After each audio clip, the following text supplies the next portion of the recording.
인사 나누시기 바랍니다. 주의 이름 환영하고 축복합니다. 은혜 받으시기 바랍니다. 네. 살다 보면 이렇게 안 좋은 일이 있으면 왜 계속 내게 안 좋은 일이 생길까? 이제 이런 생각해 보셨습니까? 또 내게 왜 이런 일들이 일어나지? 그 이유에 대해서 생각해 보고 또 그 원인을 찾아보고 바꿔보려는 노력을 혹시 해보시고 계신가요? 좀 힘든 과학에 대한 이론을 한번 얘기해 볼게요. 뉴턴이 이제 잘 아시는 대로 사과나무에서 사과 열매가 떨어지는 것을 보면서 왜 떨어질까? 우리는 당연히 봤던 것들을 왜라는 질문과 함께 그는 만유인력의 법칙, 중력의 법칙이라는 법칙을 찾아내게 되고 이거를 식으로 만들어요. 그래서 달과 지구와의 거리의 중력의 관계 또는 이제 예를 들어 비행기가 나중에 이제 뜨게 될 때 에너지가 얼마나 필요한지 밀물과 썰물은 어떻게 되는지 다 이제 여기서 출발해 찾아내는 중요한 단서가 되고 식이 되는 기초가 되죠. 뭔가 식을 알게 되면 그걸 통해서 많은 것들을 해결해낼 수 있는 길이 열리게 됩니다. 오늘 말씀과 연결해서 제가 이 뉴턴을 소개한 이유는 뉴턴의 제2, 3의 법칙이라는 게 있는데 첫 번째가 이 관성의 법칙이라는 게, 두 번째는 가속도의 법칙, 세 번째는 작용과 반작용의 법칙이라는 게 이제 그가 찾아낸 이제 원리와 식이에요. 이게 왜 중요한지를 한번 보세요. 이 관성의 법칙이라고 하는 것은 물체가 머물러 있으면 계속 머물러 있으려고 합니다. 그게 힘으로 작용을 해서 만약 그 머물러 있는 물체를 움직이려고 하면 그만큼의 많은 힘이 필요하게 되겠죠. 마치 멈춘 비행기가 속도를 내서 이륙할 때까지는 어마어마한 에너지가 필요하게 돼요. 이륙한 상태에서는 그렇게 많은 에너지가 필요하지 않게 되거든요.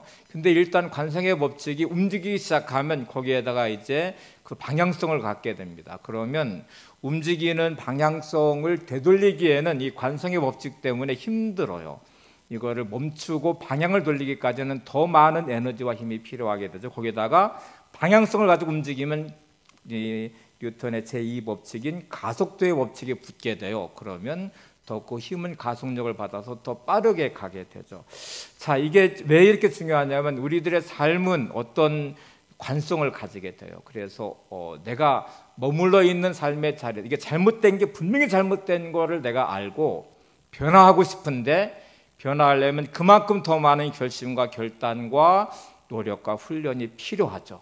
그리고 그 방향성을 가지면 그 방향으로 계속 가려고 하는 힘이 작용하기 때문에 거기다가 뉴턴의 제2법칙인 가속도의 법칙까지 붙으면 그 방향성은 더 힘을 받아서 가기 때문에 내가 이거 잘못된 건 줄 아는데 바꿔야 되는데 이렇게 하는 건 옳지 않은데 이거 내가 변화돼야 되겠는데 하고 생각해 보지만 멈추기까지는 쉽지도 않고 방향을 바꾸는 것도 쉽지가 않아요. 그래서 악순환이 된 인생은 계속 악순환이 되고 선순환이 되면 계속 선순환이 되는 자리로 가게 되거든요. 그래서 여러분 이제 우리가 바꿔야 되겠다 결심하고 훈련이 필요한 이유는 생각만으로 안 되니 이게 결단하고 결심하고 또 훈련하는 자리까지 세워서 마치 차를 잘못된 길로 가고 있는 걸 알면 거기에다가 관성의 법칙까지 작용해서 가속도까지 붙어 있으면 브레이크를 더 세게 밟아야 되고 핸들을 완전히 꺾어서 방향을 바꿔야 되듯이 이제 우리가 오늘 이거 하자는 거예요.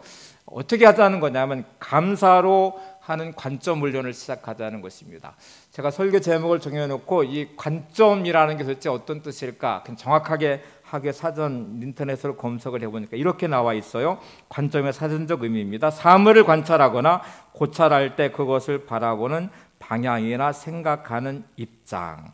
다시 정확하게 잘 보세요. 사물을 관찰하거나 고찰할 때 내가 뭔가를 이렇게 관점을 갖는다는 것은 어떤 거를 보게 될 때 그것에 보는 방향, 생각하는 입장이 관점이라는 것입니다. 다시 말하면 여러분은 다 관점을 가지고 있어요. 그래서 여러분이 방향만 딱 돌려보시면 보이는 게 다르듯이 여러분이 가지고 있는 관점이 여러분의 삶을 해석하는 식의 자기의 반응을 가져오게 되죠. 다시 좀 쉽게 설명하면 어떤 일이든 어떤 환경이든 어떤 사람이든 내가 보고 있는 그것은 나의 관점이에요.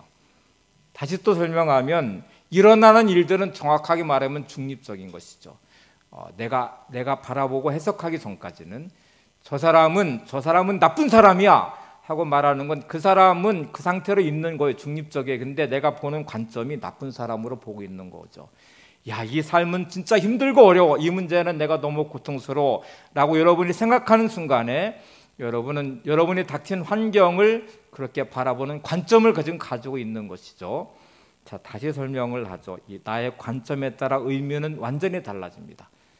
여러분, 요즘 내가 너무 힘들고 어려워 죽겠어, 저 사람이 왜 그런지 모르겠어 하고 생각하는 건 여러분의 관점이에요. 그거는 일어난 현실 때문도 아니고 그 사람의 문제 때문도 아니에요. 정확하게 말하면 다른 관점으로 보면요, 지금 코로나19 상황을 우리가 겪어가고 있지만 어떤 사람은 이 상황 안에서도 감사해요. 어떤 사람들은 기뻐하고 있어요. 어떤 사람은 이런 걸 이용해 자신의 삶을 다듬어가고 만들어서 인생의 역전의 발판으로 삼는 사람도 있어요. 그 사람은 자기가 바라보는 관점이 그렇게 돼 있어서 그렇게 만들어가고 있는 거죠.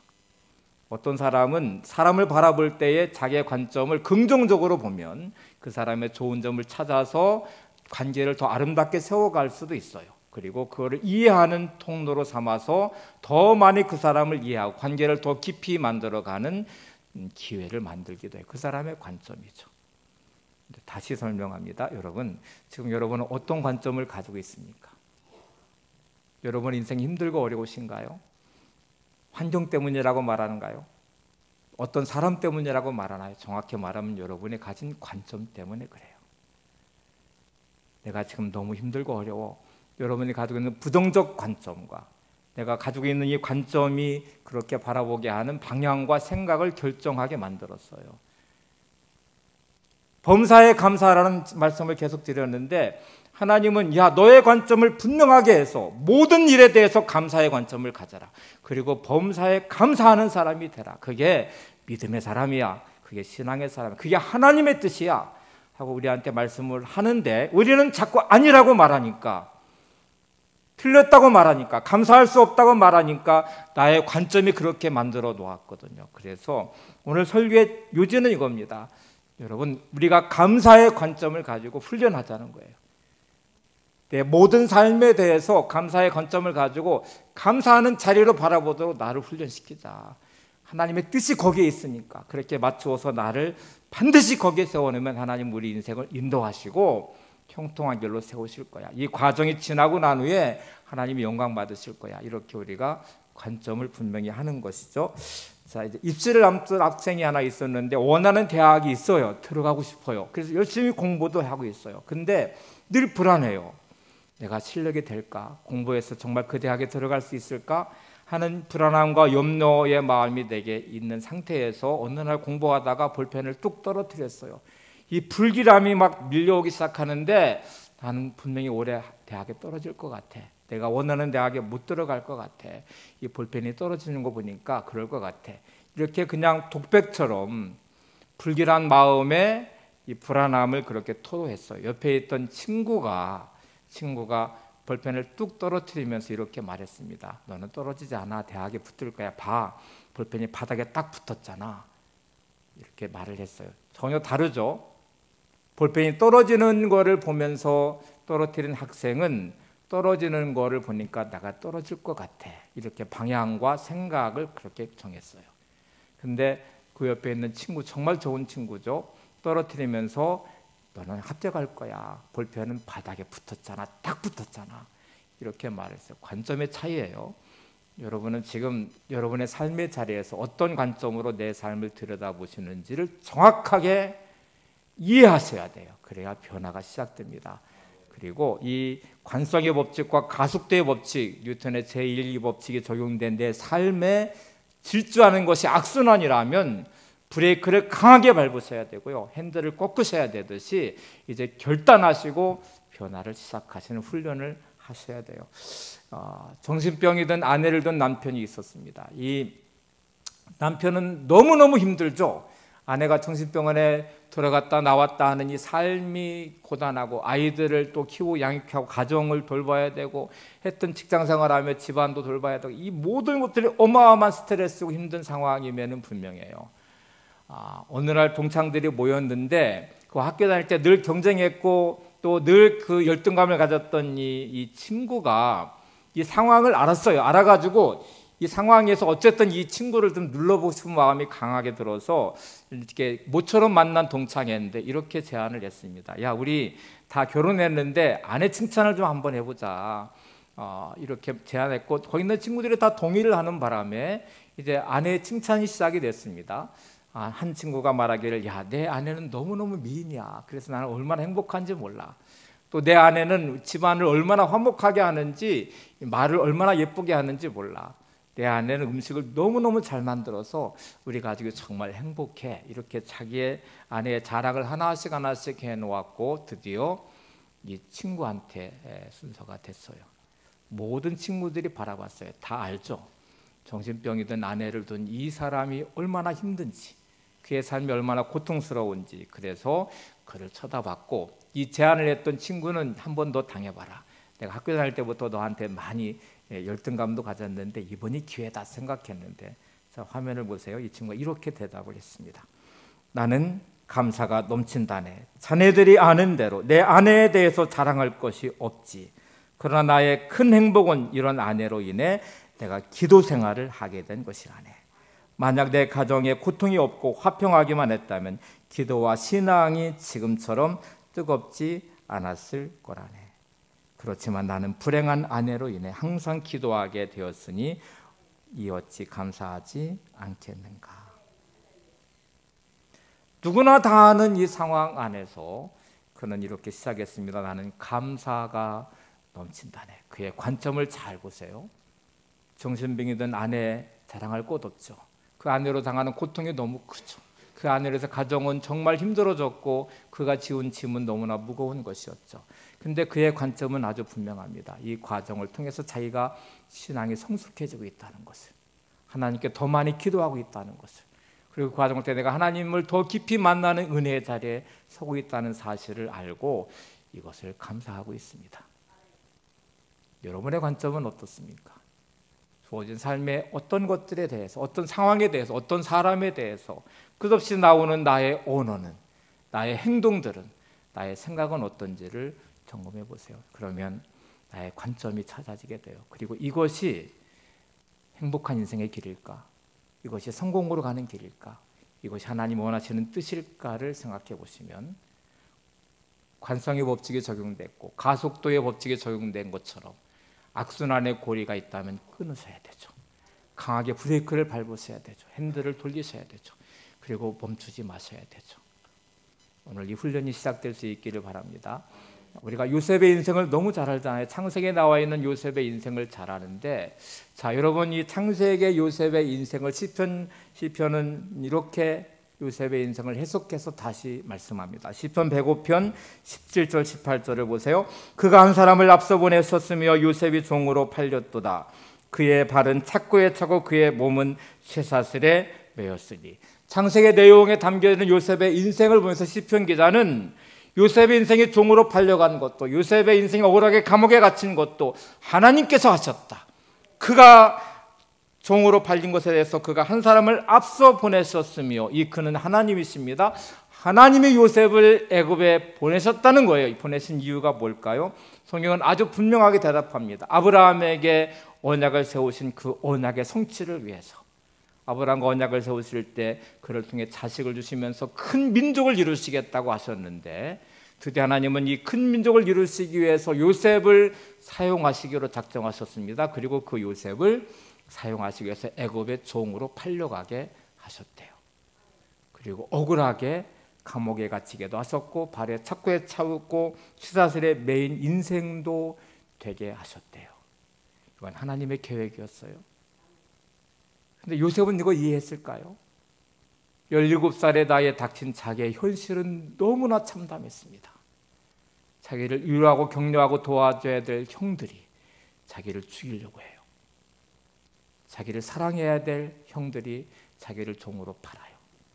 그 막막한 현실 앞에 닥친 17살의 소년 요셉. 그래도 하나님을 신뢰해보고 믿음을 갖고 몸부림쳤던 그가 어느 날 또 억울하게 감옥에 갇혀요. 강간범으로 몰려서. 그렇게 갇혀버린 요셉의 인생은 성경은 이렇게 표현했어요. 그의 발은 착고에 차고 그의 몸은 쇠사슬에 매였다고 말합니다. 자, 이해할 수 없는 현실 앞에 놓여진 요셉을 생각해 보세요. 때로는 내가 하나님의 계획과 섭리를 잘 모르겠어요. 이 삶의 현실의 의미가 뭔지 모르겠어요. 왜 내게 이런 일이 일어나는지, 왜 이런 억울한 일들이 생기는지, 왜 하는 일마다 이렇게 안 되고 내 삶은 고통스러운지를 잘 모르겠어요. 근데 믿음으로 보시면 하나님이 주권자이십니다. 하나님이 행하시는 일들 속에 내게 있습니다. 그러면 나는 관점을 분명히 해야 되죠. 그리고 어떻게 해야 될지를 결정하셔야 되죠. 불평할 수 있습니다. 여러분의 관점이. 감사할 수도 있습니다. 하나님과 함께하는 인생의 길을 갈 수 있습니다. 그러나 내 생각과 내 방식으로도 할 수 있습니다. 다시 요셉으로 가볼까요? 요셉이 당하는 이 현실 앞에 막막함을 다시 생각해 보세요. 어느 날 팔려간 나는 애굽의 말도 못해요. 그리고 종이 되어버렸어요. 채색 옷이 벗겨졌고, 그리고 이미 종의 옷을 입고 그렇게 고통스러운 삶의 시간들을 보내는 요셉. 근데 요셉은 한 가지 결정을 해요. 내가 하나님과 함께 할 것이다. 내가 믿음을 가질 것이다. 성경은 하나님이 요셉과 함께 하심으로 라는 말씀은 다시 역으로 생각하면 요셉이 하나님과 함께 했다는 말씀이에요. 여러분, 하나님은 언제나 우리와 함께 하십니다. 이건 불변의 진리입니다. 그런데 내가 하나님과 함께 하냐고 물으면 그거는 맞을 수도 있고 틀릴 수도 있어요. 하나님은 언제나 내 곁에 계시지만 내가 등을 돌리고 내 방식대로 살면 내가 하나님과 동행하지 않는 삶을 사는 것이죠. 근데 하나님이 나를 찾아오신 그 하나님 앞에 내가 시선을 맞추고 내가 하나님과 동행하겠습니다 하고 고백하면 하나님과 동행하죠. 성경의 말은 요셉의 인생을 하나님이 함께 하심으로 한 말은 요셉은 하나님과 동행하기로 결정했다는 말이에요. 그리고 그 과정은 다시 생각해 보시면 여러분, 불평과 원망으로 하나님과 동행할 수 없습니다. 부정적 생각으로 하나님과 동행할 수 없습니다. 원망과 증오로 하나님과 동행할 수 없습니다. 다시 말하면 요셉은 형을 원망하지 않았다는 말이고요, 불평하지 않았다는 말이고, 하나님을 향해서 원망하지 않았다는 말이에요. 다시 요셉은 감사를 그의 삶에 흘러가게 했다는 것일 거고, 믿음은 하나님을 신뢰하고 늘 기도했을 것이고, 그래서 동행하는 길을 선택했습니다. 이건 선택입니다. 선택은 권리입니다. 내가 선택할 수도 있고 선택하지 않을 수도 있는 권리가 내게 있는 거예요. 그 권리를 내가 사용하는 거잖아요. 요셉이 감옥에 갇힌 상황을 보세요. 보디발에 의해서, 바로의 시위 대장인 보디발에 의해서 감옥에 갇혔고, 그건 보디발의 집안에 있는 왕의 감옥이었어요. 그리고 그것은 형량이 없는 감옥이었어요. 보통 법정에서 몇 년형 그러면 감옥에 있지만 내가 몇 년 뒤에 나올 거야 하는 희망은 있지만, 요셉에게는 그 희망이 꺾여버렸습니다. 왜냐하면 왕의 감옥인 갇힌 그는 형량이 없어요. 왕이 꺼내줘야만 나올 수 있는 감옥이에요. 그리고 더구나 이는 히브리의 종이에요. 애굽 사람이라면 그래도 희망이 있을지 모르지만 히브리의 종을 누가 기억해 주겠어요? 누가 그를 꺼내줄 수 있겠어요? 그 넣은 사람이 보디발인데 아무도 기억하지 않는, 그리고 형량이 없는 감옥 안에 그 절망스러운 순간에, 세상으로 말하면 1%의 가능성도 없는 그 순간, 그곳에서 요셉은 결정합니다. 하나님과 동행하기로, 낙심하거나 절망하지 않기로, 믿음에 굳게 서기로, 하나님께 감사하기로. 그 요셉의 인생을 성경은 하나님과 함께 하심으로 형통하였더라라고 기록했습니다. 요셉이 총리가 되었기 때문이 아니에요. 억울하게 팔려버린 종의 자리도, 억울하게 갇혀버린 감옥의 생활도 하나님이 그곳에 함께 하셨고, 요셉이 하나님과 함께하는 선택을 했기 때문에 요셉의 인생은 형통했다는 것이죠. 여러분, 이런 의미에서 여러분의 인생이 형통하시기를 바랍니다. 각기 다 다르고 힘들고 어렵죠. 어떤 분은 이렇게 말하고 어떤 분은 저렇게 말하고, 내가 이렇게 힘들고 저렇게 힘들고 내 상황이 이렇게 말하는 그 순간에도 나는 선택해야 됩니다. 감사로 선택하고, 믿음으로 선택하고, 기도로 선택하고, 하나님과 함께하는 길에 서기를 선택하시면 영적으로 다시 말하면 하나님은 여러분의 인생을 인도하실 것입니다. 형통할 것입니다.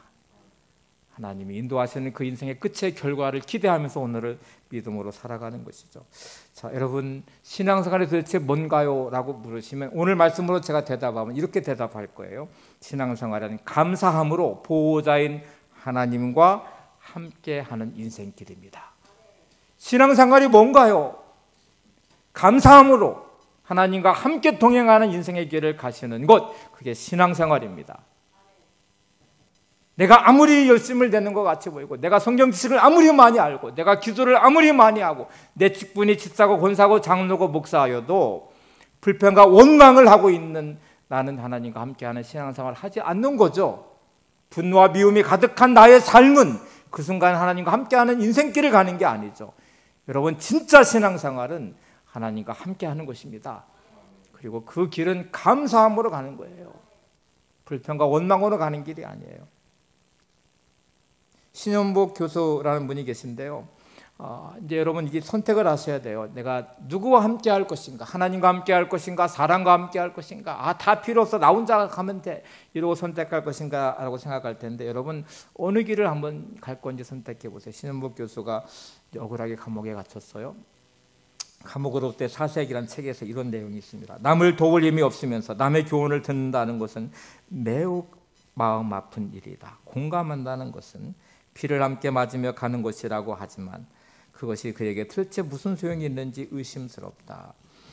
자기의 인생도 마찬가지로 가만히 사색을 하고 생각을 해보니까 남을 도울 힘이 없으면서도 그 이야기를 듣는다는 것은 참 마음 아픈 일이다. 부모가 자녀 사랑하죠. 근데 자녀의 그 아픈 현실에 대한 이야기를 들을 때 도울 힘이 없는 부모는 참 마음 아프죠. 내가 누군가를 정말 사랑하고 위하지만 그의 도울 수 없는 나의 현실 앞에 그 이야기를 듣고 있는 나는 참 비참하죠.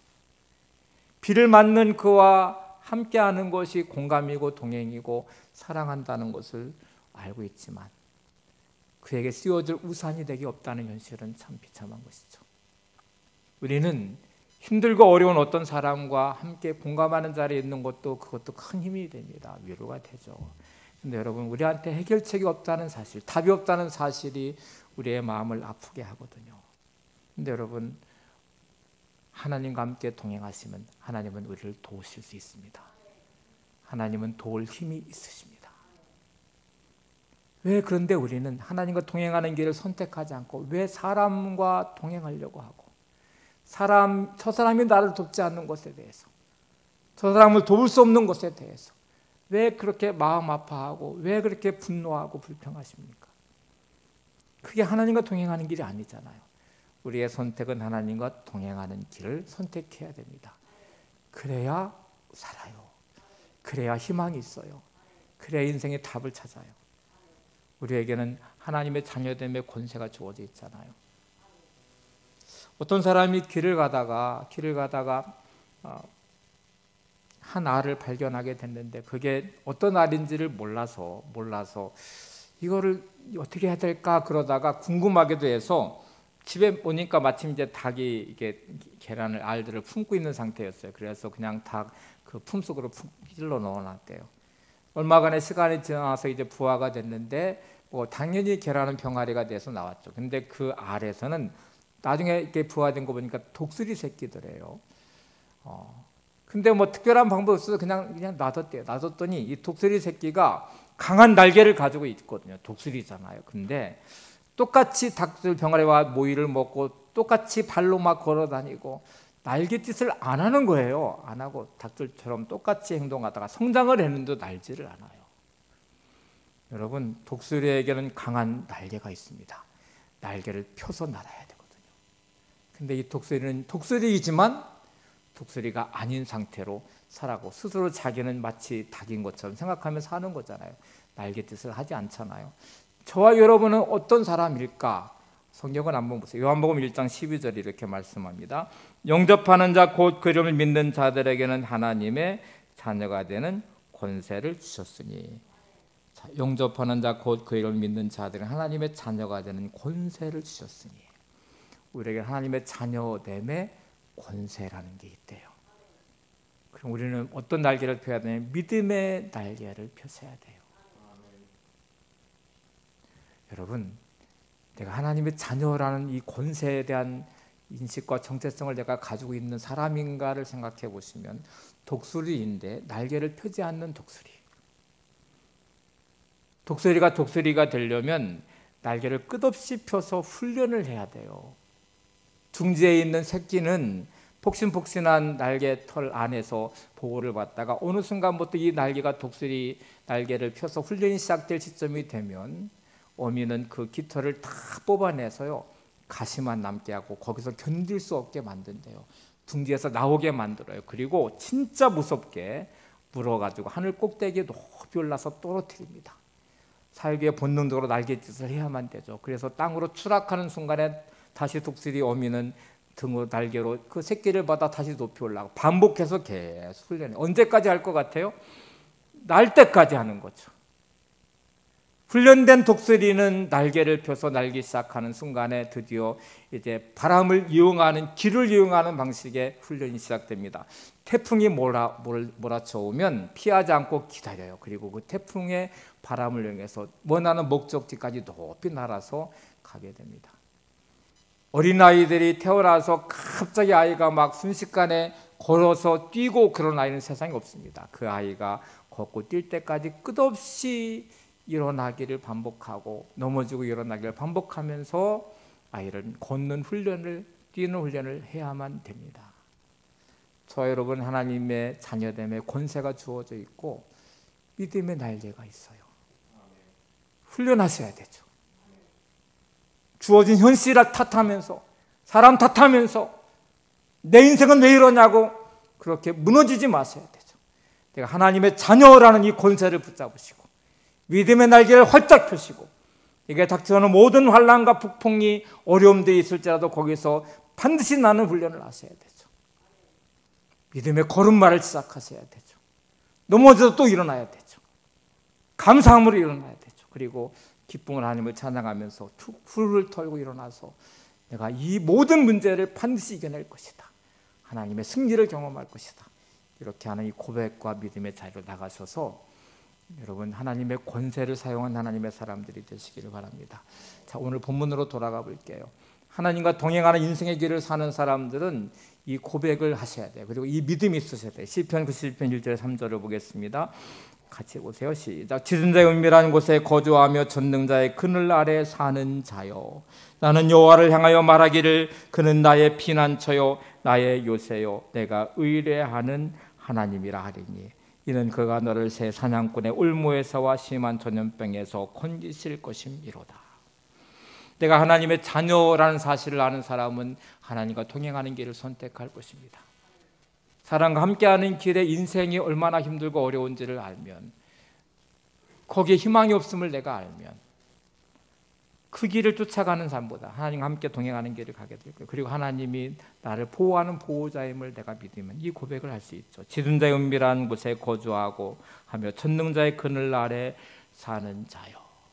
하나님의 그늘 아래 살고 그 안에 거주하는 사람은 이렇게 말할 것입니다. 그는 나의 피난처요 나의 요새요 내가 의뢰하는 하나님이라 하리니 이는 그가 너를 새 사냥꾼의 올무에서와 심한 전염병에서 건지실 것이미로다. 요셉의 이 믿음이 있기 때문에 하나님과 함께하는 길을 선택한 것이잖아요. 그리고 낙심하고 절망하지 않은 것이잖아요. 이어지는 말씀을 보실까요? 4절에서 6절을 보세요.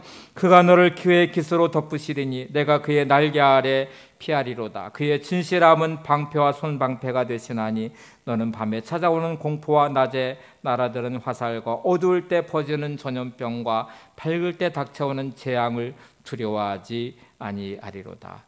우리 끝없이 닥쳐오는 수많은 어려움들 속에서 하나님의 이 품에 거하는 사람, 요즘에는 매를 찾기가 힘든데 제가 어릴 때 어렴풋이 나는 기억이, 매가 하늘 위에서 이렇게 삥 도는 광경을 종종 목격을 했어요. 그러면 이상한 현상이 하나 벌어져요. 밑에 있는 닭들은 막 파닥거리면서 막 어마어마하게 움직이기 시작하는데 진짜 병아리들은 그 어미의 날개 아래 이렇게 숨어드는 장면들을 가끔 본 기억이 나는데요. 저와 여러분은 하나님의 품을 파고 들어가야 돼요. 힘들고 어려우실 때 불평하고 원망하고 그렇게 주저앉지 마시고요. 하나님의 품을 찾아가셔야 돼요. 그 안에 거하셔야 돼요. 그리고 이렇게 고백하셔야 돼요. 하나님은 나의 방패와 손방패가 되십니다. 밤에 찾아오는 공포와 낮에 날아드는 화살, 또 이렇게 표현했어요. 어두울 때 퍼지는 전염병과 밝을 때 닥쳐오는 재앙, 밤낮의 그런 모든 두려움과 어려움들에 닥쳐오는 그 모든 것으로부터 이렇게 고백하죠. 나는 두려워하지 아니하리로다. 오늘 이 믿음이 우리 안에 있기를 바랍니다. 이 권세를 가지고 살아가는 우리는 이 특권을 가졌잖아요. 하나님을 찾아가면 되니까. 그의 품 안에 거하면 되니까. 리차드 칼슨이 쓴 우린 사소한 것에 목숨을 건다는 책이 있는데 참 재밌는 책이에요. 여러분 가만히 생각해 보시면 우리가 대단한 일에 목숨을 걸지 않아요. 진짜 사람은 사소한 것에 목숨을 걸어요. 기분 나쁘다는 이 사소한 것 하나 때문에 사람을 죽여요. 내 감정이 상했다는 것 하나 때문에 모든 것을 다 뒤집어 엎어버려요. 관계들을 다 파괴시켜버려요. 내가 화났다는 이유 하나만으로. 그것 사소한 것이거든요. 근데 나는 거기다 목숨을 걸고 있네요. 여러분, 여러분의 인생은 어떠신 것 같아요? 진짜 중요한 것에 목숨 거셨습니까? 하나님의 뜻에 목숨 건 인생, 사명을 목숨 건 인생, 대의를 위해서 무슨 애국을 위해서 목숨을 건 인생. 그러면 이해가 되는데 자기 감정이 나쁘대요. 기분이 상했대요. 나한테 이렇게 부당하대요. 그 사소한 것 하나 때문에 진짜 목숨을 거네요. 사람을 죽이고 다 뒤집어 엎어버리고 모든 관계가 순식간에 다 탄나버리고 다 끝장난 것처럼 인생을 말해버리고 그런데요. 근데 이 책에는 이 좋은 내용 하나가 있어요. 아주 짧은 구절인데요. 이런 말이 기분 좋을 때는 감사하고 나쁠 때는 품위를 지키라. 한번 따라서 보시겠어요? 기분 좋을 때는 감사하고 나쁠 때는 품위를 지킵시다. 옆에 분 보시면서 기분 좋을 때는 감사하고 나쁠 때는 품위를 지킵시다. 네. 모든 사람에게는 좋은 일과 나쁜 일이 반드시 있습니다. 모든 사람에게는 기분 좋을 때와 기분 나쁠 때가 있습니다. 기분 좋을 때는 감사하시면 돼요. 그러면 행복해져요. 모든 일에 감사하세요. 그러면 기쁨이 찾아와요. 평강이 넘쳐요. 그러면 나쁜 일이 있을 때, 기분 나쁠 때 어떻게 해야 돼요? 이때는 품위를 지키셔야 돼요. 품위를 지킨다는 말이 뭔 것 같아요? 화가 날 때 막 분노를 붙여서 화를 내는 것, 불평이 가득할 때 불평을 쏟아내는 것, 거기에서 품위가 보이십니까? 품위를 잃어버렸죠. 사람이 어떻게 저렇게 돌변하지? 어떻게 저런 사람이 될 수 있지? 여러분, 품위를 지키세요. 여러분의 인격이 무너지시면 안 돼요. 여러분의 신앙이 그 순간에 실종되시면 안 돼요. 여러분의 마음의 평강을 뺏기시면 안 돼요. 내가 진짜 힘들고 어려울 때, 진짜 기분 나쁠 때 부정적 생각에 내가 묶이지 않도록 영적 품위를 지켜서 내 감정으로 안 되면 하나님께 매달려 기도하셔야 되죠. 말씀 붙잡고 씨름하셔야 되죠. 그래서 내가 절대로 무너지지 않을 거야. 내가 내 품위를 지킬 거야. 이렇게 지켜내시면 하나님 여러분의 마음을 만져주실 것입니다. 여러분의 인생을 회복시켜 주실 것입니다. 이 세상에서 하나님과 동행하는 길을 떼어놓을 수 있는 것은 세상에 없습니다. 악한 영적 존재 사단조차도 우리를 절대로 하나님의 사랑에서 끊을 수 없어요. 떼어놓을 수 없어요. 오직 하나만 가능해요. 내 자신이에요. 내가 하나님과 동행하기로 선택하지 않으면, 등을 돌려버리면 하나님의 사랑에서 나를 끊어버려요. 아버지의 집에서 쫓아낼 사람은 아무도 없습니다. 스스로 집을 나가는 탕자가 아버지를 떠난 것이죠. 왜 여러분 지금 힘들고 어렵습니까? 하나님께 등 돌렸기 때문에 힘드신 거예요. 삶의 환경이 힘들기 때문에 힘들다고 말하지만 이미 믿음이 실종돼 버린다. 이미 내 마음에서부터 하나님으로부터 등을 돌려버린다. 하나님과 동행하는 길을 포기해 버린다. 그게 나로 힘들게 만드는 현실이 되어버린 거예요. 고통과 고난 중에도 감사할 수 있습니다. 사도 바울은 깊은 감옥 안에 절망스러운 것이 보이는 그 순간에도 빌립보 교회를 향해서도 감사하라고 말을 해요. 하나님을 찬양하라고 말해요. 광야를 진 이스라엘 백성들의 환경은 정말 척박하죠. 광야는 빈 광야의 힘든 시간이죠. 근데 하나님이 그곳에 함께 동행하시니까, 낮에는 구름 기둥, 밤에는 불 기둥으로 보여주시니까, 만나를 먹여주시니까, 그리고 이 여정을 지나면 가나안에 가는 것임을 분명히 하셨으니까 그 길을 기쁨으로 감사함으로 가기를 원하셨는데, 이스라엘 백성은 끝없는 불평과 원망을 쏟아내면서 스스로 인생을 망가뜨렸어요.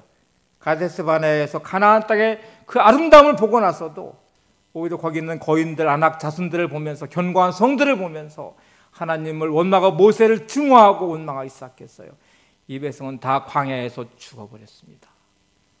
누가 만든 게 아니에요. 자기들 스스로 만든 거예요.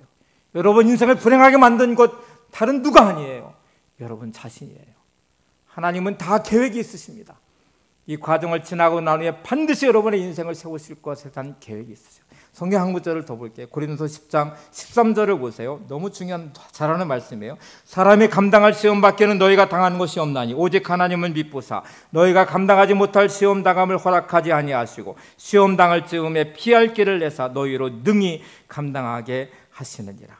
하나님 우리 인생의 주권자이십니다. 감당하지 못할 시험 당함을 절대로 허락하지 않으실 것입니다. 그리고 어떤 어려움과 시험을 당해도 반드시 피할 길을 하나님은 마련해 두셨다는 사실을 잊지 마셔야 돼요. 방법이 없어, 길이 없어 라고 생각하는 여러분, 내게 방법이 없는 거죠. 내 생각이 없는 거죠. 하나님은 방법이 있으세요. 길이 있으세요. 홍해 바다에도 길을 내시는 하나님이시잖아요. 여리고성도 무너뜨리는 하나님이시잖아요. 하나님은 답이 있으신데요. 근데 내가 못 믿는 거죠. 내가 등 돌려버린 것이죠. 하나님은 피할 길을 내셨다는 말은 반드시 피할 길이 있다는 말이기도 하고요. 그리고 반드시 그 길로 갈 수 있도록 인도하신다는 말이에요. 그리고 어떤 문제든지 하나님은 우리를 이렇게 믿으시면서 말씀해요. 너는 능히 감당할 수 있어. 너는 내 자녀야. 내가 너와 함께 할 거야. 근데 이 말을 들으면서도 다 못 믿어. 나 그런 능력 없어. 나 그런 권세 없어. 나는 못해. 이렇게 말하고 등 돌려버리시면 하나님 함께하는 능력을 체험할 수 없죠. 집 나간 탕자가 되어버리면 아버지의 것을 누릴 수가 없는 거죠. 제가 예전에 종종 드렸던 말씀 중에 하나가 사병이 되지 말고 장교가 됩시다 그런 말을 가끔 했었어요. 군인을 쓰려고 사병이 되려면요 훈련도 많이 필요 없어요. 그냥 한 4주 6주 정도만 하면 돼요. 그냥 무슨 특기를 가지려면 한 2개월 정도 훈련시키면 돼요. 저희 때는 이제 하사관이 되려면 한 3개월, 사병이 하사관 되려면 한 3개월 훈련시켰어요. 그전에 6개월 정도 한 것 같아요. 근데 여러분 장교가 되려면, 장교로 쓰려면 4년을 훈련시킵니다. 혹독하게 그 젊음의 시간을. 고등학교 졸업한 이 아이들 4년 동안 사관학교에서 그 혹독한 규례와 규칙과 그 안에서 훈련을 시키면서 드디어 장교를 만들어요. 이렇게 생각해 보시면 어때요? 관점을 바꾸셔서 힘들고 어려우실수록 하나님이 나를 장교로 쓰시려나 보다.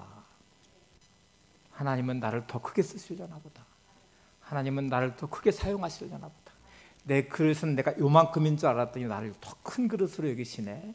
그리고 하나님 감사합니다 하고 고백하시면서 여러분 이 시험의 시간들을 잘 이겨내시고 여러분의 삶의 자리를 믿음으로 잘 세워가시기를 바랍니다.